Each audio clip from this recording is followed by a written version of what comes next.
ಲೋಕಸಭಾ ಎಲೆಕ್ಷನ್ಗೆ ರಾಜ್ಯ ಕಾಂಗ್ರೆಸ್ ಭರ್ಜರಿ ತಾಲೀಮು ನಡೆಸ್ತಾ ಇದೆ. ಇಂದು ಮಂಗಳೂರಲ್ಲಿ ಬೃಹತ್ ಕಾರ್ಯಕರ್ತರ ಸಮಾವೇಶವನ್ನ ಕೈಪಡೆ ಆಯೋಜಿಸಿದೆ. ಮಂಗಳೂರಿನ ಅಡ್ಯಾರ್ ಸಹ್ಯಾದ್ರಿ ಕಾಲೇಜು ಮೈದಾನದಲ್ಲಿ ಕಾರ್ಯಕರ್ತರ ಸಮಾವೇಶ ನಡೆಯಲಿದೆ. ಸಮಾವೇಶದಲ್ಲಿ ಎಐಸಿಸಿ ಅಧ್ಯಕ್ಷ ಮಲ್ಲಿಕಾರ್ಜುನ ಖರ್ಗೆ, ಸಿಎಂ ಸಿದ್ದರಾಮಯ್ಯ, ಡಿಸಿಎಂ ಡಿಕೆಶಿ, ರಾಜ್ಯ ಉಸ್ತುವಾರಿ ರಣದೀಪ್ ಸಿಂಗ್ ಸುರ್ಜೇವಾಲಾ ಸೇರಿ ಹಲವರು ಭಾಗಿಯಾಗಲಿದ್ದಾರೆ. ಇನ್ನು ಕಾಂಗ್ರೆಸ್ ಸಮಾವೇಶ ಹಿನ್ನೆಲೆ ಅಡ್ಯಾರ್ ಮೈದಾನದ ಸುತ್ತಮುತ್ತ ಮಾರ್ಗ ಬದಲಾವಣೆ ಮಾಡಲಾಗಿದೆ. ಹೆಚ್ಚಿನ ಸಂಖ್ಯೆಯಲ್ಲಿ ಕಾರ್ಯಕರ್ತರು ಆಗಮಿಸುವ ಹಿನ್ನೆಲೆ ಭಾರೀ ವಾಹನಗಳ ಸಂಚಾರದಲ್ಲಿ ಬದಲಾವಣೆ ಮಾಡಲಾಗಿದೆ. ಉಡುಪಿಯಿಂದ ಬೆಂಗಳೂರು ಕಡೆಗೆ ಸಂಚರಿಸುವ ಭಾರೀ ವಾಹನಗಳು ನಂತೂರು, ಪಂಪ್ವೆಲ್, ತೊಕ್ಕೊಟ್ಟು, ಡಿಪುಪು, ಮೆಲ್ಕಾರ್ ಮೂಲಕ ಸಂಚರಿಸಲು ಸೂಚಿಸಲಾಗಿದೆ. ಅದೇ ರೀತಿ ಬೆಂಗಳೂರು ಕಡೆಯಿಂದ ಮಂಗಳೂರು ಕಡೆಗೆ ಸಂಚರಿಸುವ ಭಾರೀ ವಾಹನಗಳು ಮೆಲ್ಕಾರ್, ಪುಡಿಪು, ತೊಕ್ಕೊಟ್ಟು, ಪಂಪ್ವೆಲ್ ಮೂಲಕ ಸಾಗಲು ಸೂಚಿಸಲಾಗಿದೆ. ಇನ್ನು ಸಮಾವೇಶಕ್ಕೆ ಆಗಮಿಸುವವರಿಗೆ ಕಾಮತ್ ಮೈದಾನದಲ್ಲಿ ಪಾರ್ಕಿಂಗ್ ಮಾಡುವುದಕ್ಕೆ ಅವಕಾಶ ಮಾಡಿಕೊಡಲಾಗಿದೆ. ಕಾಂಗ್ರೆಸ್ ಸಮಾವೇಶ ಹಿನ್ನೆಲೆ ಅಡ್ಯಾರ್ ಸಹ್ಯಾದ್ರಿ ಕಾಲೇಜಿನ ಸುತ್ತ ಬಿಗಿ ಭದ್ರತೆ ಕೈಗೊಳ್ಳಲಾಗಿದೆ. ಕಾರ್ಯಕ್ರಮದಲ್ಲಿ ಸಿಎಂ ಸಿದ್ದರಾಮಯ್ಯ, ಡಿಸಿಎಂ ಡಿಕೆಶಿ ಸೇರಿ ಪ್ರಮುಖ ಸಚಿವರು ಭಾಗಿಯಾಗಲಿದ್ದು ಕಾಕಿ ಹದ್ದಿನ ಕಣ್ಣಿಟ್ಟಿದೆ. ಅಡ್ಯಾರ್ ಸಹ್ಯಾದ್ರಿ ಕಾಲೇಜಿನ 5 ಕಿಲೋಮೀಟರ್ ವ್ಯಾಪ್ತಿಯಲ್ಲಿ ಡ್ರೋನ್ ಹಾರಾಟ ನಿಷೇಧಿಸಲಾಗಿದೆ. ಮುಖ್ಯಮಂತ್ರಿಗಳ ಸುರಕ್ಷತೆ ದೃಷ್ಟಿಯಿಂದ ಬೆಳಗ್ಗೆ 8ರಿಂದ ಸಂಜೆ 8ರವರೆಗೆ ಡ್ರೋನ್ ಹಾರಾಟ ನಿಷೇಧಿಸಿ ಮಂಗಳೂರು ನಗರ ಪೊಲೀಸ್ ಆಯುಕ್ತ ಅನುಪಮ್ ಅಗರ್ವಾಲ್ ಆದೇಶಿಸಿದ್ದಾರೆ. ಇನ್ನು ಸಮಾವೇಶ ಬಳಿಕ ವಾಮಂಜೂರಿನ ತಿರುವೈಲಿನ ಕಂಬಳ ಕಾರ್ಯಕ್ರಮದಲ್ಲಿ ಸಿಎಂ ಭಾಗಿಯಾಗಲಿದ್ದಾರೆ. ಗ್ಯಾರಂಟಿಗಳ ಅನುಷ್ಠಾನದ ಒತ್ತಡ ನಿಭಾಯಿಸುತ್ತಲೇ ಸಿದ್ದರಾಮಯ್ಯ 15ನೇ ಬಜೆಟ್ನಲ್ಲಿ ಅನುದಾನಕ್ಕೆ ಒತ್ತು ನೀಡುವ ಕೆಲಸ ಮಾಡಿದ್ದಾರೆ. 3 ಗಂಟೆ 15 ನಿಮಿಷ ಬಜೆಟ್ ಮಂಡಿಸಿದ್ದು, ಲೋಕಸಭೆ ಚುನಾವಣೆ ಗುರಿಯಾಗಿಸಿಕೊಂಡು ಸರ್ವರಿಗೂ ಸಮಪಾಲು, ಸರ್ವರಿಗೂ ಸಮಬಾಳು ರೀತಿಯಲ್ಲಿ ಬಂಪರ್ ಘೋಷಣೆ ಮಾಡಿದ್ದಾರೆ. ಕೇಂದ್ರದ ಅನುದಾನವನ್ನೇ ನೆಚ್ಚಿಕೊಂಡಿರುವ ಸಿದ್ದರಾಮಯ್ಯ ಆಯವ್ಯಯದ ಮೂಲಕ ಅಹಿಂದ ವರ್ಗ ಕೈ ಹಿಡಿಯುವ ಪ್ರಯತ್ನ ಮಾಡಿದ್ದಾರೆ. ಇನ್ನು ಅಲ್ಪಸಂಖ್ಯಾತರಿಗೆ ನಿರೀಕ್ಷೆಯಂತೆ ಹೆಚ್ಚು ಅನುದಾನವನ್ನ ಮೀಸಲಿಟ್ಟಿದ್ದಾರೆ. ಸಿದ್ದರಾಮಯ್ಯ ಸರ್ಕಾರದ 3,71,000 ಕೋಟಿ ಬಜೆಟ್ನಲ್ಲಿ ಶಿಕ್ಷಣಕ್ಕೆ 44,422 ಕೋಟಿ ಇಟ್ಟರೆ, ಮಹಿಳಾ ಮಕ್ಕಳ ಕಲ್ಯಾಣ ಇಲಾಖೆಗೆ 34,406 ಕೋಟಿ ಮೀಸಲಿಡಲಾಗಿದೆ. ಇಂಧನಕ್ಕೆ 23,159 ಕೋಟಿ, ಗ್ರಾಮೀಣಾಭಿವೃದ್ಧಿಗೆ 21,160 ಕೋಟಿ ಹಂಚಿಕೆ ಮಾಡಿದ್ದಾರೆ. ಇನ್ನು ಸಾರಿಗೆಗೆ 19,777 ಕೋಟಿ ಹಂಚಿಕೆ ಮಾಡಿದರೆ, ನೀರಾವರಿಗೆ 19,179 ಕೋಟಿ, ವಸತಿಗೆ 18,155 ಕೋಟಿ ಸೇರಿದಂತೆ ವಿವಿಧ ಇಲಾಖೆಗೆ ಹಣ ಹಂಚಿಕೆ ಮಾಡಲಾಗಿದೆ. 3.71 ಲಕ್ಷ ಕೋಟಿಯ ಬಜೆಟ್ನಲ್ಲಿ ತೆರಿಗೆ ಸಂಗ್ರಹವೇ ಪ್ರಮುಖ ಗುರಿಯಾಗಿದೆ. ಕೇಂದ್ರದಿಂದ ಅನುದಾನ ಬರದಿದ್ರೂ ರಾಜ್ಯದಲ್ಲಿ ಟ್ಯಾಕ್ಸ್ ಸಂಗ್ರಹಕ್ಕೆ ಸರ್ಕಾರ ಗುರಿ ಇಟ್ಟಿದೆ. ವಾಣಿಜ್ಯ ಇಲಾಖೆಯಿಂದ 1,10,000 ಕೋಟಿ ಟಾರ್ಗೆಟ್ ಇಟ್ಕೊಂಡಿದೆ. ಇನ್ನು ಅಬಕಾರಿ ತೆರಿಗೆಯಿಂದ 38,525 ಕೋಟಿ, ನೋಂದಣಿ ಮತ್ತು ಮುದ್ರಾಂಕದಿಂದ 26,000 ಕೋಟಿ ರೂಪಾಯಿ ನಿರೀಕ್ಷೆ ಇಟ್ಟುಕೊಂಡಿದ್ದಾರೆ. ಇನ್ನು ಮೋಟಾರು ವಾಹನ ತೆರಿಗೆಯಿಂದ 13,000 ಕೋಟಿ ಸಂಗ್ರಹದ ಗುರಿ ಇದ್ದು, ಇತರ ಮೂಲಗಳ ತೆರಿಗೆಯಿಂದ 2,368 ಕೋಟಿ ರೂಪಾಯಿ ನಿರೀಕ್ಷೆ ಇಡಲಾಗಿದೆ.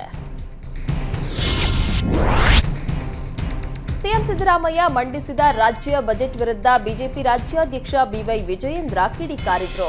ಇದು ರೈತ ವಿರೋಧಿ ಬಜೆಟ್ ಆಗಿದೆ. ರಾಜ್ಯವನ್ನ 20 ವರ್ಷಕ್ಕೆ ಹಿಂದಕ್ಕೆ ತೆಗೆದುಕೊಂಡು ಹೋಗುವ ಯುವಕರಿಗೆ ಯಾವುದೇ ಉಪಯೋಗವಿಲ್ಲದ ಬಜೆಟ್ ಎಂದ್ರು. ಕೇವಲ ಕೇಂದ್ರ ಸರ್ಕಾರವನ್ನ ತೆಗಳುವ ಕೆಲಸ ಮಾಡಿದ್ದಾರೆ. ಈ ಬಜೆಟ್ನಲ್ಲಿ ಉತ್ತರ ಕರ್ನಾಟಕಕ್ಕೆ ಅನ್ಯಾಯ ಆಗಿದೆ. ಬಡವರು, ದಲಿತರು ಸೇರಿ ಎಲ್ಲರಿಗೂ ನಿರಾಸೆ ಉಂಟು ಮಾಡುವ ಕೆಲಸ ಮಾಡಿದ್ದಾರೆ ಎಂದರು. ಸಿದ್ದರಾಮಯ್ಯ ಒಳ್ಳೆಯ ಬಜೆಟ್ ಮಂಡಿಸ್ತಾರೆ ಅಂದ್ಕೊಂಡಿದ್ವಿ, ಆದರೆ ಕಾಂಗ್ರೆಸ್ನ ಬಜೆಟ್ ಮಂಡಿಸಿರೋರನ್ನ ಖಂಡಿಸ್ತೀವಿ ಎಂದು ವಿಪಕ್ಷ ನಾಯಕ ಆರ್ ಅಶೋಕ್ ಕಿಡಿಕಾರಿದ್ರು. ಸಿದ್ದರಾಮಯ್ಯ ಪದೇ ಪದೇ ಕೇಂದ್ರ ಸರ್ಕಾರದ ವಿರುದ್ಧ ಗೂಬೆ ಕೂರಿಸುವ ಕೆಲಸ ಮಾಡ್ತಾ ಇದ್ದಾರೆ. ಅಧಿಕಾರ ಮಾಡೋಕೆ ಆಗಲ್ಲ ಅಂದ್ರೆ ಕೆಳಗಿಳಿಯಿರಿ. ಯಾವ ರಾಜ್ಯಕ್ಕೂ ಆಗದ ಅನ್ಯಾಯ ನಮ್ಮ ರಾಜ್ಯಕ್ಕೆ ಆಗಿದೆಯಾ? ಕೇಂದ್ರವನ್ನ ತೆಗಳಿದ್ದನ್ನ ಖಂಡಿಸಿದ್ರು. ಇನ್ನು ಸಿದ್ದರಾಮಯ್ಯ ರಾಜ್ಯದ ಜನರ ಕಿವಿ ಮೇಲೆ ಹೂ ಇಡುವ ಕೆಲಸ ಮಾಡ್ತಾ ಇದ್ದಾರೆ ಅಂತ ಕಿಡಿಕಾರಿದ್ರು. ಸಿಎಂ ಸಿದ್ದರಾಮಯ್ಯ ಮಂಡಿಸಿದ ಬಜೆಟ್ ಅತ್ಯಂತ ಕೆಟ್ಟ ಬಜೆಟ್ ಅಂತ ಮಾಜಿ ಸಿಎಂ ಬಸವರಾಜ ಬೊಮ್ಮಾಯಿ ಕಿಡಿಕಾರಿದ್ದಾರೆ. ಹಣಕಾಸಿನ ನಿರ್ವಹಣೆಯಲ್ಲಿ ವೈಫಲ್ಯವಾಗಿದ್ದು ಕೇಂದ್ರ ಬಜೆಟ್ನತ್ತ ಬೊಟ್ಟು ಮಾಡಿ ತೋರಿಸಿದ್ದಾರೆ. ಬಜೆಟ್ ಮಂಡನೆ ವೇಳೆ ಕೇಂದ್ರ ಸರ್ಕಾರದ ಹಲವಾರು ಸ್ಕೀಮ್ ಹೇಳಿದ್ದಾರೆ. ಜೊತೆಗೆ ಅವರ ವೈಫಲ್ಯ ಮುಚ್ಚಿಕೊಳ್ಳಲು ಯತ್ನಿಸಿ ಮತ್ತೊಂದು ಕಡೆ ಕೇಂದ್ರ ಸರ್ಕಾರದ ವಿರುದ್ಧ ಹೇಳಿದ್ದಾರೆ ಎಂದರು. ಸಿಎಂ ಸಿದ್ದರಾಮಯ್ಯ ಮಂಡಿಸಿದ ಬಜೆಟ್ ಅನ್ನ ಕೇವಲ ಅಲ್ಪಸಂಖ್ಯಾತರನ್ನ ಮೆಚ್ಚಿಸುವ ಬಜೆಟ್ ಅಂತ ಶಾಸಕ ಬಸನಗೌಡ ಪಾಟೀಲ್ ಯತ್ನಾಳ್ ಆರೋಪಿಸಿದ್ದಾರೆ. ರೈತರಿಗೆ ಏನೂ ಕೊಟ್ಟಿಲ್ಲ, ಬೆಂಗಳೂರಿಗೂ ಏನೂ ಕೊಟ್ಟಿಲ್ಲ, ನೀರಾವರಿಗೆ ಹೆಚ್ಚಿನ ಅನುದಾನ ಕೊಟ್ಟಿಲ್ಲ ಎಂದರು.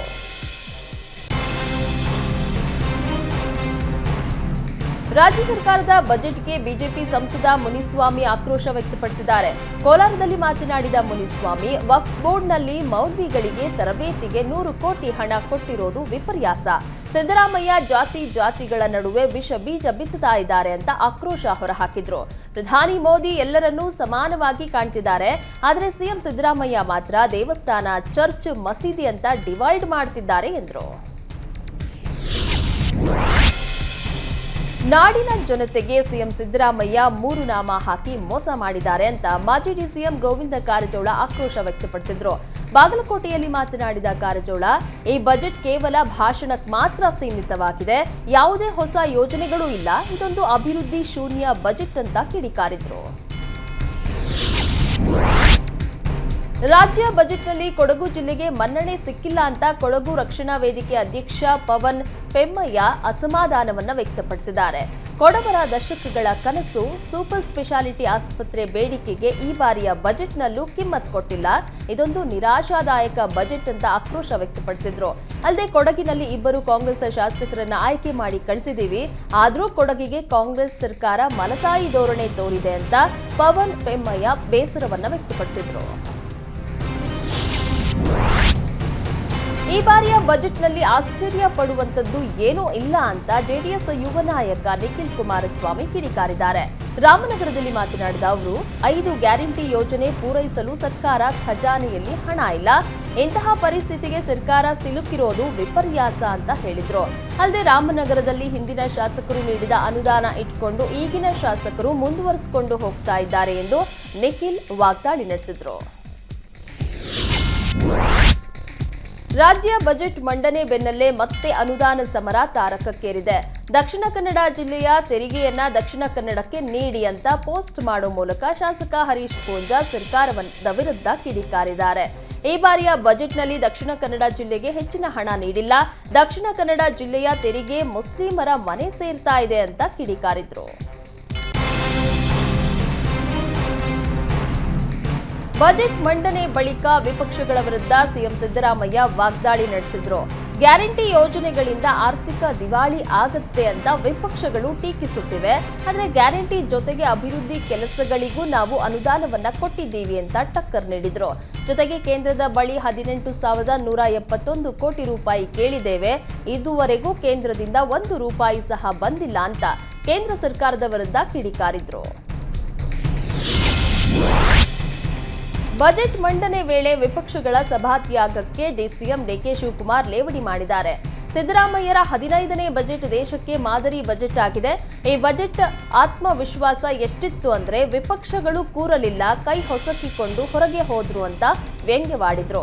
ವಿಪಕ್ಷಗಳ ಸಭಾತ್ಯಾಗವು ಪ್ರಜಾಪ್ರಭುತ್ವ ಹಾಗೂ ರಾಜ್ಯದ ಜನತೆಗೆ ಮಾಡಿದ ಅಪಮಾನ ಅಂತ ಕಿಡಿಕಾರಿದ್ರು. ಬಜೆಟ್ ಮಂಡನೆ ವೇಳೆ ವಿಪಕ್ಷಗಳ ಸಭಾತ್ಯಾಗಕ್ಕೆ ಸಿಎಂ ಸಿದ್ದರಾಮಯ್ಯ ಹಾಗೂ ಡಿಕೆ ಶಿವಕುಮಾರ್ ವಾಗ್ದಾಳಿ ನಡೆಸಿದ್ರು. ಇದಕ್ಕೆ ಆರ್ ಅಶೋಕ್ ಟ್ವೀಟ್ ಮೂಲಕ ಕೌಂಟರ್ ಕೊಟ್ಟಿದ್ದಾರೆ. 2021ರಲ್ಲಿ ಅಂದಿನ ಮುಖ್ಯಮಂತ್ರಿ ಯಡಿಯೂರಪ್ಪ ಬಜೆಟ್ ಭಾಷಣವನ್ನ ಬಹಿಷ್ಕಾರ ಮಾಡಿ ಸದನದಿಂದ ಸಿದ್ದರಾಮಯ್ಯ ವಾಕೌಟ್ ಮಾಡಿದ್ರು. ಈ ಮೂಲಕ ಯಡಿಯೂರಪ್ಪನಂತವರ ಮುತ್ಸದ್ದಿ ಹಿರಿಯ ಜನನಾಯಕರಿಗೆ ಅವಮಾನ ಮಾಡಿದ್ರು ಅಂತ ಸಿದ್ದರಾಮಯ್ಯ ವಿರುದ್ಧ ವಾಕೌಟ್ ಮಾಡಿದ್ದ ಹಳೆ ವಿಡಿಯೋವನ್ನ ಟ್ವಿಟರ್ನಲ್ಲಿ ಹಂಚಿಕೊಂಡು ಕಿಡಿಕಾರಿದ್ರು. ಬಜೆಟ್ನಲ್ಲಿ ರಾಜ್ಯದ ಗುತ್ತಿಗೆ ಪೌರ ಕಾರ್ಮಿಕರ ನೌಕರಿ ಖಾಯಂಗೊಳಿಸ್ತಾ ಇದ್ದಂತೆ ಮೈಸೂರು ಪಾಲಿಕೆ ಮುಂಭಾಗ ಪೌರ ಕಾರ್ಮಿಕರು ಪಟಾಕಿ ಸಿಡಿಸಿ ಸಿಹಿ ಹಂಚಿ ಸಂಭ್ರಮಿಸಿದ್ರು. ಸಿದ್ದರಾಮಯ್ಯನವರು ನುಡಿದಂತೆ ನಡೆದಿದ್ದಾರೆ. ರಾಜ್ಯದಲ್ಲಿ ಕೆಲಸ ಮಾಡ್ತಾ ಇದ್ದ 25,000 ಗುತ್ತಿಗೆ ಪೌರ ಕಾರ್ಮಿಕರನ್ನ ಖಾಯಂಗೊಳಿಸಿದ್ದಾರೆ. ನಾವೆಲ್ಲರೂ ಸರ್ಕಾರಿ ನೌಕರರಾಗಿದ್ದೇವೆ ಅಂತ ಸಂತಸ ಪಟ್ರು. ಮಾಜಿ ಸಿಎಂ ಜಗದೀಶ್ ಶೆಟ್ಟರ್ ಬಿಜೆಪಿ ಸೇರ್ಪಡೆ ಬೆನ್ನಲ್ಲೇ ಸವದಿ ಕೂಡ ಕಾಂಗ್ರೆಸ್ ತೊರೆಯಲಿದ್ದಾರೆ ಎಂಬ ಚರ್ಚೆ ಜೋರಾಗಿದೆ. ಲೋಕಸಭೆ ಚುನಾವಣೆ ಹೊತ್ತಲ್ಲಿ ಸವದಿ ಪಕ್ಷ ತೊರೆದ್ರೆ ಕಷ್ಟ ಅಂತ ಮನಗಂಡಿರುವ ಕಾಂಗ್ರೆಸ್ ಲಕ್ಷ್ಮಣ್ ಸವದಿಯ ಮನವೊಲಿಸ್ತಾ ಇದೆ. ಈ ಮಧ್ಯೆ ಸವದಿಯು ನಾನು ಯಾವುದೇ ಕಾರಣಕ್ಕೂ ಕಾಂಗ್ರೆಸ್ ತೊರೆಯಲ್ಲ ಅಂತ ಸ್ಪಷ್ಟನೆ ನೀಡಿದ್ದಾರೆ. ಆದರೆ ಬಿಜೆಪಿಯ ಹಲವು ನಾಯಕರು ಸವದಿ ಮತ್ತೆ ಬಿಜೆಪಿಗೆ ಬರ್ತಾರೆ ಅಂತ ಹೇಳಿಕೆ ನೀಡ್ತಾ ಇದ್ದು ಕಾಂಗ್ರೆಸ್ಗೆ ತಲೆನೋವು ತಂದಿದೆ.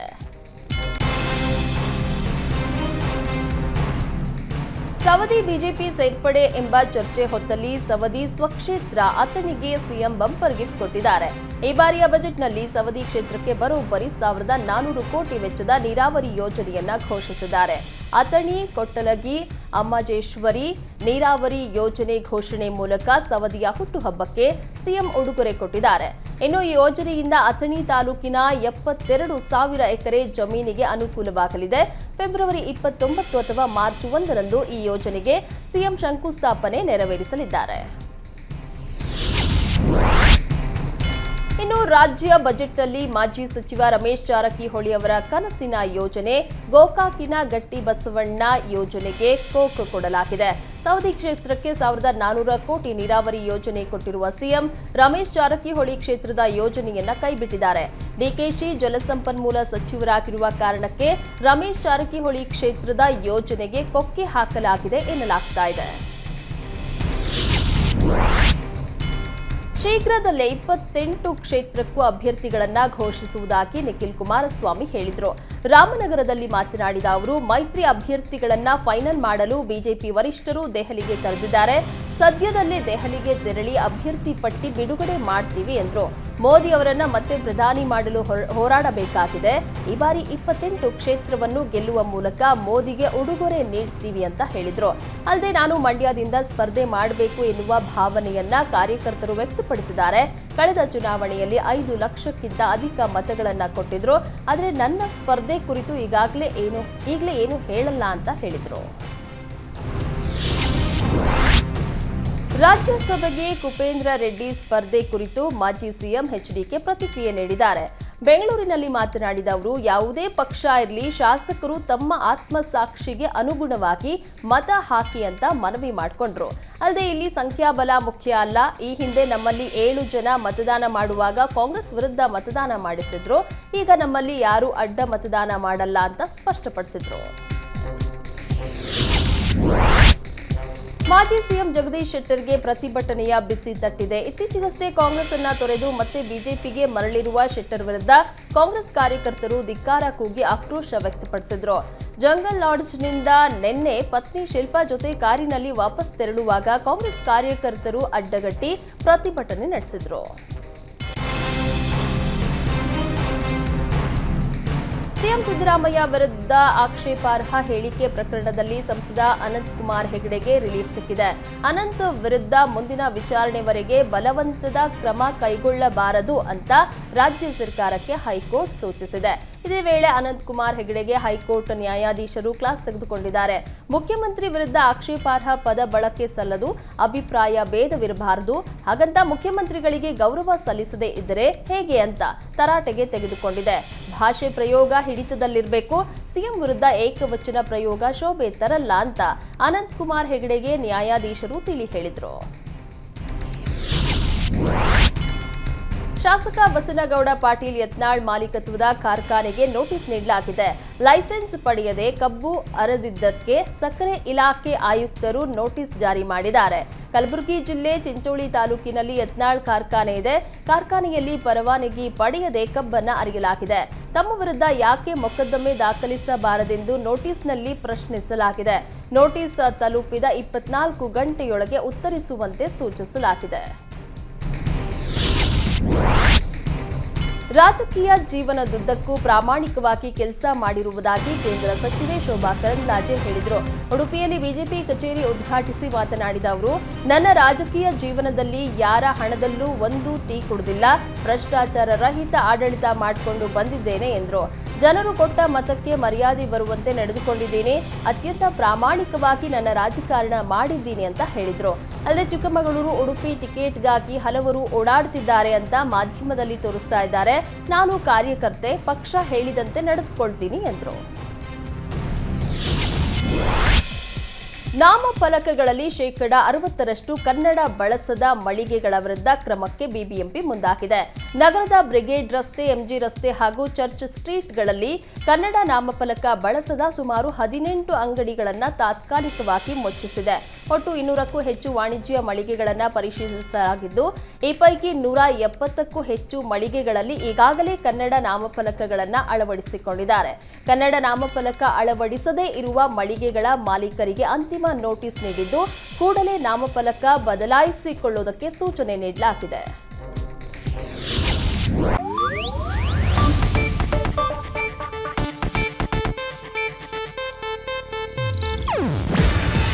ಇದು ಏಷ್ಯಾನೆಟ್ ನ್ಯೂಸ್ ನೆಟ್ವರ್ಕ್ ಪ್ರಸ್ತುತಿ. ನೀವು ನೋಡ್ತಿದ್ದೀರಾ ಏಷ್ಯಾನೆಟ್ ಸುವರ್ಣ ನ್ಯೂಸ್.